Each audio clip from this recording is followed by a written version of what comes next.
Hello there, everyone. Welcome to Inside Israel. It's March 23rd of 2025, Sunday night here in Ra'anana, right outside of Tel Aviv. I'm Joel Chasnoff.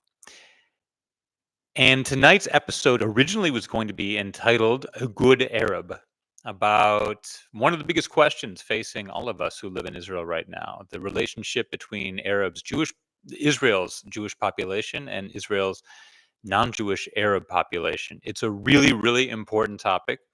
It's not going to be the one I cover right now. Instead, I'm going to talk about this topic in the Wednesday podcast that drops on Apple and Spotify and other platforms. And I really do encourage you to tune in for that. But right now, I thought it was important to bring you an update on everything that's happening in Israel right now. And I mean literally right now as I speak. There's been a lot of talk about whether Israel is, in fact, still a democracy. And I'm going to address that in the live session tonight. And in general, I actually think that this might be a good model moving forward. I see this, despite the fact that I'm over a year and a half into this podcast, I still see it in many ways as experimental, and at least to the extent that I'm always tinkering with it and experimenting with how to make it as good as possible for as many people as possible. And I put out the question in last week's broadcast, do you still want the live episode? Is it still useful to you?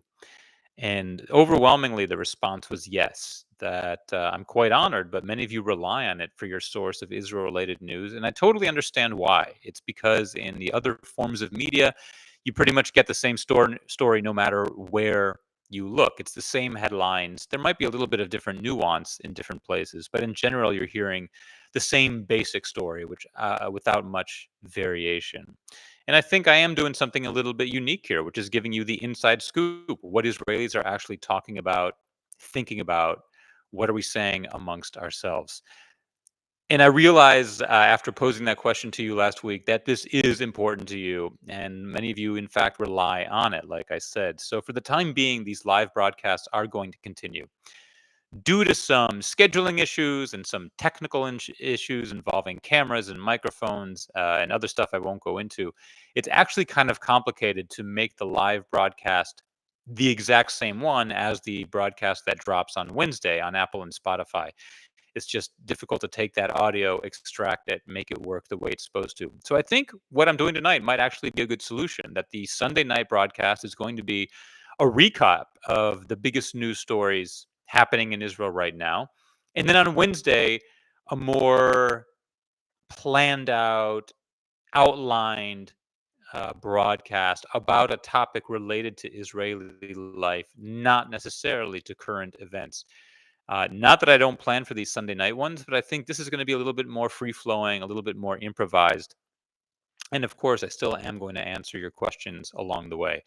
But in that case, that being as it may, I do encourage you to tune in this Wednesday for the episode that drops on Apple and Spotify called "A Good Arab," where I am talking about Arab-Jewish relations here in Israel. As you may know, over 20% of Israel's population is not Jewish, is in fact Arab. I think 22%, according to the latest polls, the latest measurements. And so, this poses a big question. What does it mean to have a Jewish state when over a fifth of your residents are not, in fact, Jewish? So be sure to tune in Wednesday for that broadcast. And again, if you're not subscribed, just go to joelchasnoff.com and you will be able to sign up for the newsletter, and you'll get the links to that. You can also just see right there on my website buttons that will take you to Apple and Spotify if you want to subscribe. So as for what I want to do right now, like I said, I want to bring you up to date on everything that's happening in Israel, literally right now.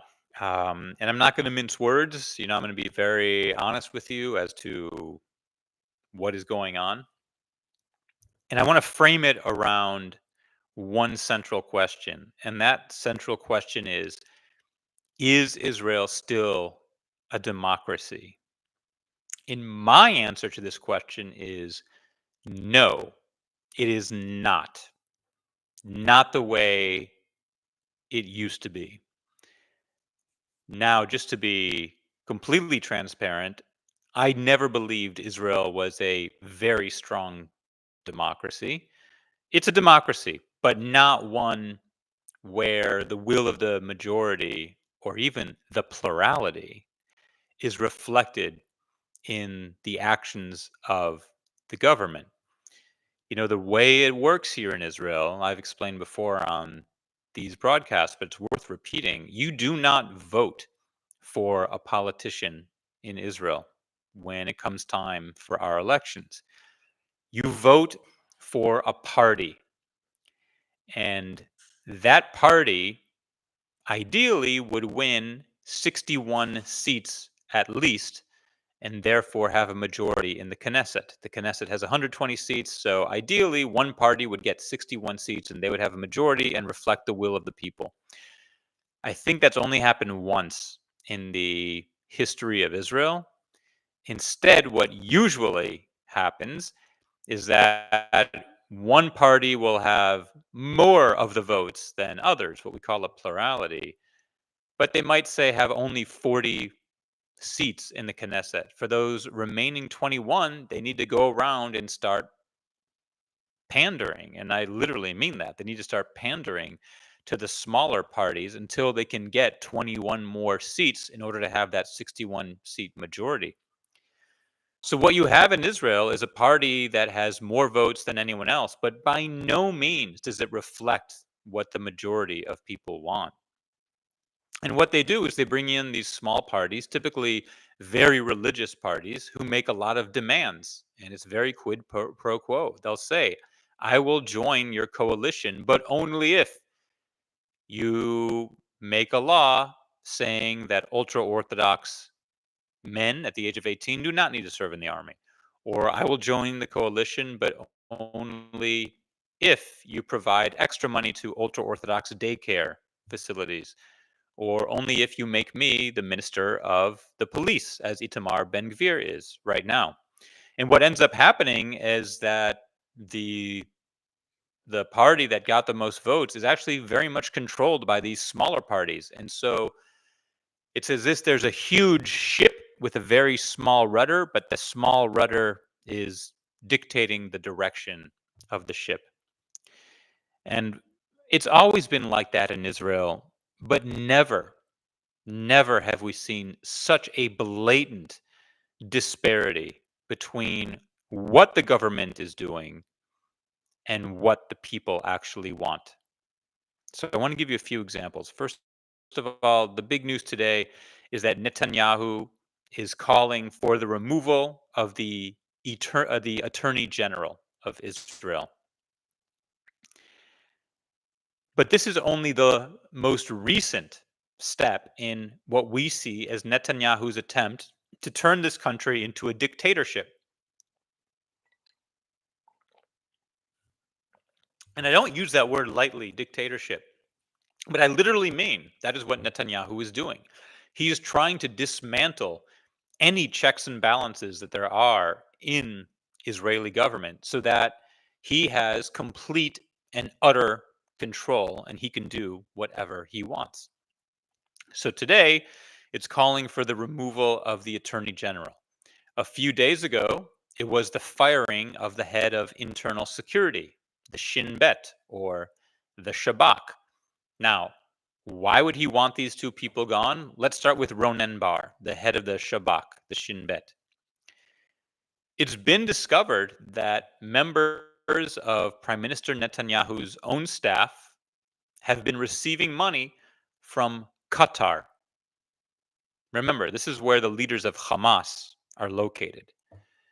Netanyahu's own staff members have been receiving money from Qatar in a scheme that, in exchange for this money, they would plant positive news stories about Qatar in the Israeli press.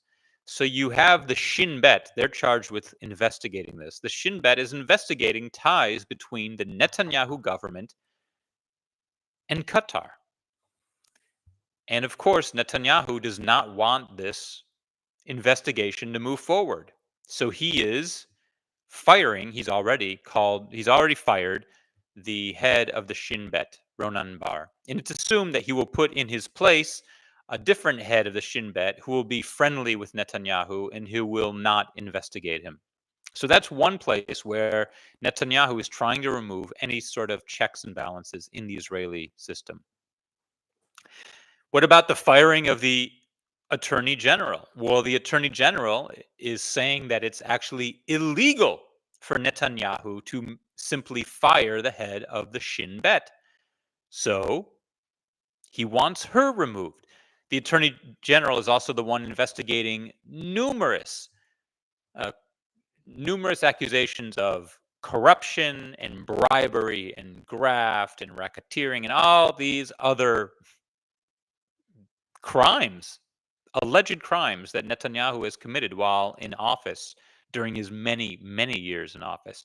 The attorney general is the one investigating all this. So, of course, Netanyahu wants her removed as well. And then, of course, there's judicial reform, which is what started this whole mess. This was in January of 2023. The plan that Netanyahu put in place was what is judicial reform? The way judges are picked in Israel. That's basically what it was. And what judicial reform basically called for was that saying whichever party controls the government, they should be the one to pick the judges on the Supreme Court and on all these lower courts. Now, as I've said before, there are three branches of government in Israel. There's the executive, the legislative, and the judicial. But in reality, there are only two branches of government. The executive and the legislative are always in step with each other. Because the way it works is whichever party is able to form a coalition in the Knesset, that party then chooses a member to be the prime minister. So what this means is that the prime minister and the legislature are always aligned. The only check on the executive and the legislature is the Supreme Court. And if Netanyahu were to get his way, where the party in power in the Knesset also chooses who is on the Supreme Court, well, of course, Netanyahu would choose only loyalists who are beholden to him and who would not find him guilty of the many, many crimes he has been accused of committing during his many years in office. So, what you see here is that by getting rid of the attorney general and the head of the Shin Bet, Netanyahu is really trying to save himself from going to jail. And he's literally playing with the lives of Israelis in order to accomplish his goals. We see that Netanyahu is not pursuing uh, further talks to bring home the hostages. We have 22 living Israeli hostages still in Gaza.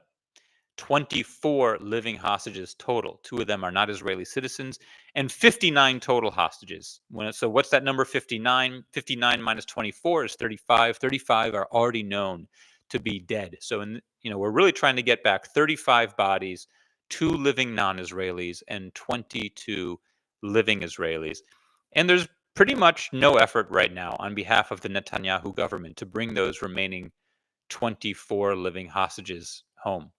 It's simply more important to him to fire the attorney general, to fire the head of the Shin Bet, to pass judicial reform, to save his own ass. There's really no other way to put it, than to bring home hostages. So, his first priority right now should be to bring home the Israeli hostages who are in Gaza. It's not. And Israelis see this. You know, well over 70% of Israelis believe that Israel should withdraw from Gaza completely in order to bring the hostages home. And the feeling is that if we were to have a ceasefire with Hamas and pull out of Gaza, we would get the hostages back home. And eventually, whether a week later, a month later, or a year later, Hamas would screw up, or maybe not screw up, maybe on purpose, but somehow they would attack us. And then we would have full permission to go back and destroy Hamas without having to worry about having our own Israeli citizens there as hostages. So by far, the majority well over 70% of Israelis think that it's time to now withdraw from Gaza and bring the hostages home, even if it means we withdraw from Gaza. And Netanyahu won't do it. And this is an example of what I was saying before of where the government is not in line at all with what the people want. We also saw that Netanyahu got rid of the head of the IDF, pressured him to resign. So the head of the IDF and the spokesman of the IDF, who everyone thought was doing an excellent job, they both resigned, and instead, Netanyahu has installed a new chief of staff who is beholden to Netanyahu and will pretty much do whatever Netanyahu says, including going back to war in Gaza. So it's beyond just annoying or beyond just a disagreement, a disparity between what the people want and what Netanyahu wants. By going back to war in Gaza, he is literally endangering the lives of the hostages who are still remaining in Gaza. And he's endangering the lives of Israeli soldiers who are now going back into combat after a while of not having been there and having to fight Hamas. Wow, that's never happened before that I sneeze in the middle of a podcast. And now having to fight Hamas once again. I have a friend whose son is serving in Gaza right now. And I asked him, what's the situation? How does he feel? And he said that they're spent. כאילו הם גמורים, he said in Hebrew, which means they're done. It's not like at the beginning of the war where they were going in with enthusiasm and they felt that their job was to rescue the hostages and get them out alive, and people were showing up for reserve duty. Remember, on October 7th, Israel called up, what is it, 150,000 reserve soldiers, and 300,000 showed up. We had a 200% return rate because everyone was so enthusiastic about it. Well, now the reserves are having a hard time filling the ranks. Guys have already served 200 days of military service in the past year. There's no clear goal in sight for why they should go back into Gaza. Meanwhile, there's been nothing happening. And what we've been giving Hamas is just a big chance to booby trap buildings and lay landmines and do other things that endanger our soldiers. God forbid, but this is what Hamas could have been doing during this absence of any war. And so, from what I've heard, military platoons in Gaza are having a hard time getting enough soldiers, filling the ranks. Meanwhile, the ultra Orthodox continue not to serve in the IDF. 10,000 draft orders were sent out to ultra Orthodox young men over the past few months. A grand total of 177 actually showed up for their military service. So you're talking about 9,800 out of 10,000 who simply ignored the orders to report to the draft center. And so you have these young men and women saying, why should I go back to Gaza when you have this whole population who isn't serving at all? And so the country really is in turmoil right now, and that's what we're seeing. We're seeing mass protests. Over 100,000 people last night were protesting out in Tel Aviv and elsewhere around the country against the government. You had policemen. There were protests this past week. Policemen, we have this on video, walking through Israel. And while people were in their cars at these protests, policemen smashing open the windows of these cars while people were inside. You can go ahead and look at this kind of video online. The police force is it's almost like a paramilitary force belonging only to the prime minister at this point. So if you ask me, is Israel a democracy? I would say no. At this point, it is not a democracy because it does not reflect the will of the people. It is right now a government controlled by one man who has essentially turned himself into a dictator. And he has this small group of yes men and a few yes women that he has surrounded himself with who will carry out his every whim and his every order. And they're quite literally taking the country into their own hands. And we're at a loss. We are at a loss as to how to stop it. There's a lot of talk in Israel that if this kind of power grab keeps continuing, that Netanyahu and his associates may just get rid of elections altogether in 2026 because that was our one sigh of relief. Well, it can't go on forever. At least in 2026, we have new elections. But now we're starting to question whether or not there will even be new elections in 2026. And let me assure you that Netanyahu is very much emboldened by what he sees in President Trump. Netanyahu's secret dream is to be the Trump of Israel. He idolizes, he worships Donald Trump and wants to be just like him.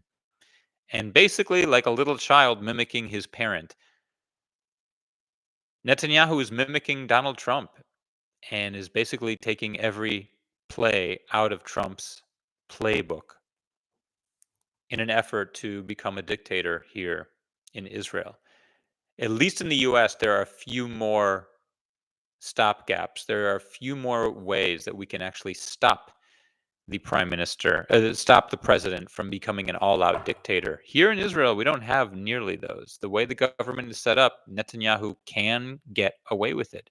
And for the time being, he is. And it is literally costing lives, the lives of soldiers who will be going back into Gaza, the lives of the hostages, who many people fear right now, myself included, will not come back. Certainly not in the near future, and perhaps never, because we have evidence that whenever fighting escalates in Gaza, the lives of the hostages are endangered. That's why so many hostages have been killed up until now. So, no, I do not feel like we are living in a democracy. And this is not just me. Over 60% of Israelis right now fear for the future of Israel as a democratic country. And many of us believe that already we have crossed the line and we are no longer living in a democracy.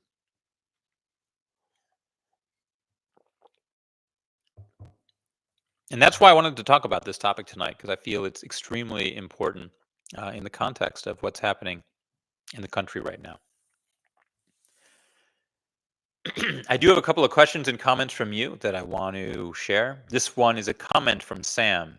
Sam wrote, the reason that politicians like Itamar Ben-Gvir and Bezalel Smotrich are able to stay in power and have representation is because Orthodox Jews have kids, typically more than secular Jews. In fact, the more observant, the more kids they typically have.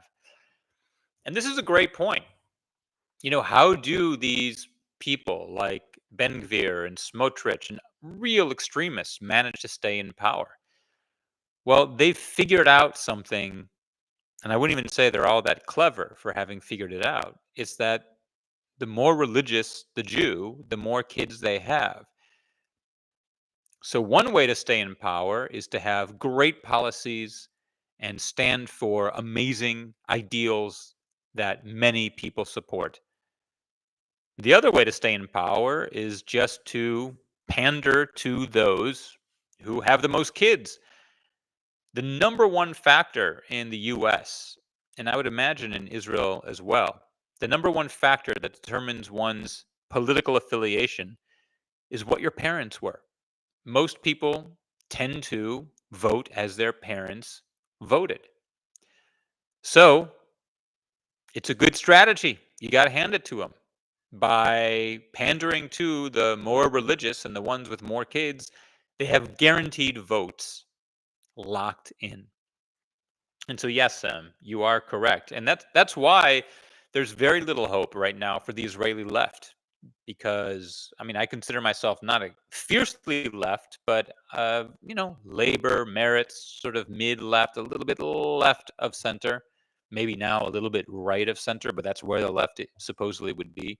But there's not a lot of hope for the Israeli left in Israel, simply because we don't have the number of kids that the Orthodox and ultra Orthodox have. So just demographically, we're set up to be losing elections. Here's a question from Denise. How does the average Israeli feel about the resumption of the war in Gaza and the end of the ceasefire with Hamas? Well, as I just said, Denise, the vast majority of Israelis, well over 70%, believe that we should end the war with Hamas, pull the IDF out of Gaza, and bring the hostages home. That is our first responsibility. I'm not just saying this. More than 70% of Israelis believe this. And the feeling is that we will have another chance to defeat Hamas later on. They will, at some point, fire a missile at us or approach the border or do something else that can be seen as an act of war, at which point we go in and we destroy them without having to worry about hostages being there. Our next episode is going to be next Sunday, March 30th at 1 o'clock p.m. Eastern Time. I will be in the U.S., as it turns out, but I will be in Houston performing at a show that night for Barron Academy. So I'll be doing it again at 1 p.m. Eastern, even though I'll be in the U.S. at the time. And as I mentioned at the start of this episode, I am going to keep the live broadcast for now, but with a change, that change, as I mentioned earlier, is that I think I'm going to make these live broadcasts a little bit more casual and newsy about what's going on a day-to-day basis here. And then Wednesday, when I drop those episodes, they'll be a little bit more in depth. I want to thank everyone for logging on today and joining me here on YouTube Live for Inside Israel. I can't emphasize enough how tumultuous things are right now. I think I know, I have a lot of friends in the US who are telling me that, wow, it's very tumultuous there, it's very chaotic, but I think there's sort of a buffer zone between many of the people I know in America and what's actually happening on the government level. But here in Israel, we are really feeling it. We're worried for our own democracy. We feel like we have a police force who might be against us, not for us. We know people whose sons and daughters are now getting called up to go back into Gaza, and we worry for them. And we all know families of hostages and are very concerned that those hostages are not going to come home alive. So this isn't just something that in theory, we're talking about and we're worried about. On a bottom line, tachlis, day-to-day basis level, we feel like the country is unraveling around us, and Israelis are genuinely frightened. We are genuinely worried. When you ask Israelis, what are you doing for Passover? Are you getting ready for Passover? The answer, by and large, is no, we're not ready, because Passover is, 3 weeks away? And we can't even fathom anything that's 3 weeks away at this point. It just seems too far off. I see a question here in the comments. What we be doing to help in the diaspora? Does it help when American Jewish institutions speak out, or does that backfire? That's a real tough question. On the one hand, I believe that we should not air our dirty laundry in public. So I would not take out the full page ad in the New York Times like those rabbis did and put down the government of Israel in that kind of a public place. But you know what I would like to see? I would like to see the leaders of major Jewish organizations, and I would like to see rabbis quietly, maybe not in a public manner, but reaching out to their contacts in Israel or to the embassy and saying, you cannot count on our support anymore. You can't just count on blind support from the Jewish community in the US that you can do whatever you want.